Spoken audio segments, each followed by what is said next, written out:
Magandang gabi po sa inyong lahat mga sikap. Sakto, alas 6 na po. At ito, napakadilim na. So ngayong pauli tayo, silipin natin dito sa kung ano na yung progreso dito sa Skyway Stage 3, Section 2A. Kaliwa tayo dito, Paco Santa Mesa Road.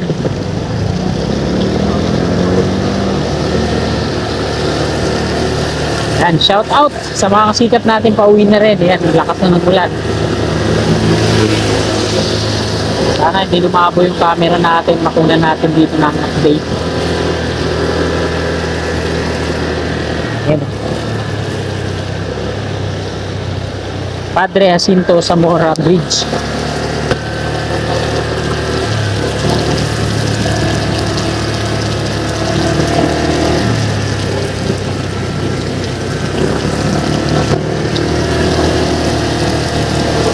Ang dilim ng langit, ano?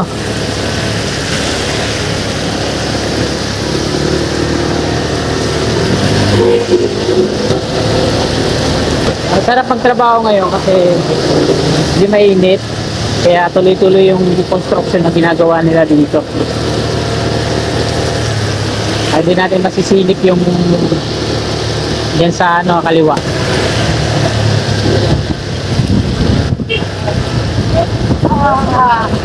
Look, lakas pa ng hangin, oh.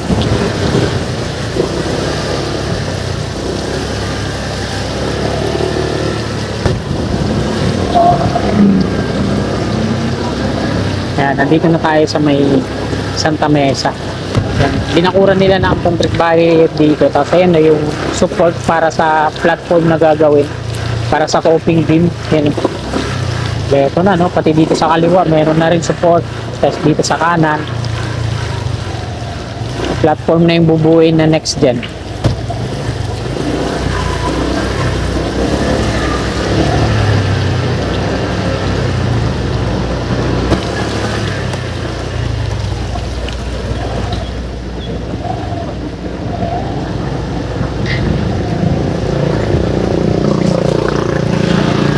Ito yung mga double decker dito na nagawa na.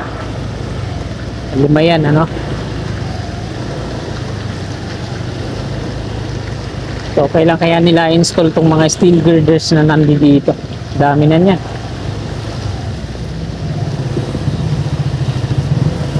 Papalipad sana ako ng drone ngayon kaso malas. Kasang ulan.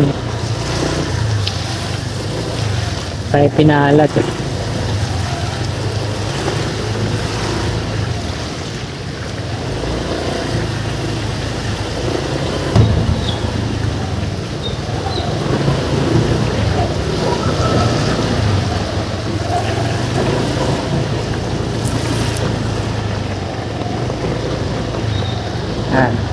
Ito po yung NLEX connector. So tapos na dito ang NLEX connector.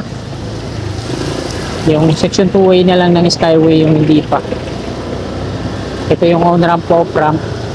Bali gawa na yung parapet wall niya dito sa kanan.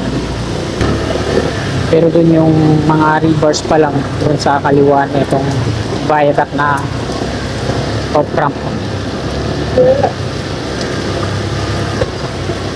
Bali, cast in din pala yung ginagawa dun sa on ramp sa kabila, sa kaliwa.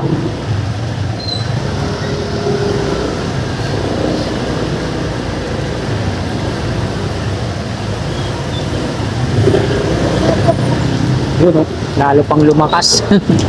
Wala pa naman akong raincoat. Di bale, pauwi na naman na ako eh. Kaya kahit walang raincoat, ako ilang.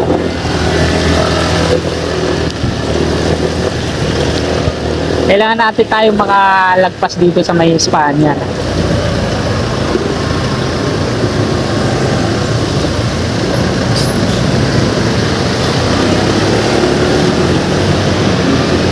Yan, oh, lakas na. At ayan mga kasikap, hanggang dito na lang itong video na to. Magandang gabi po. God bless.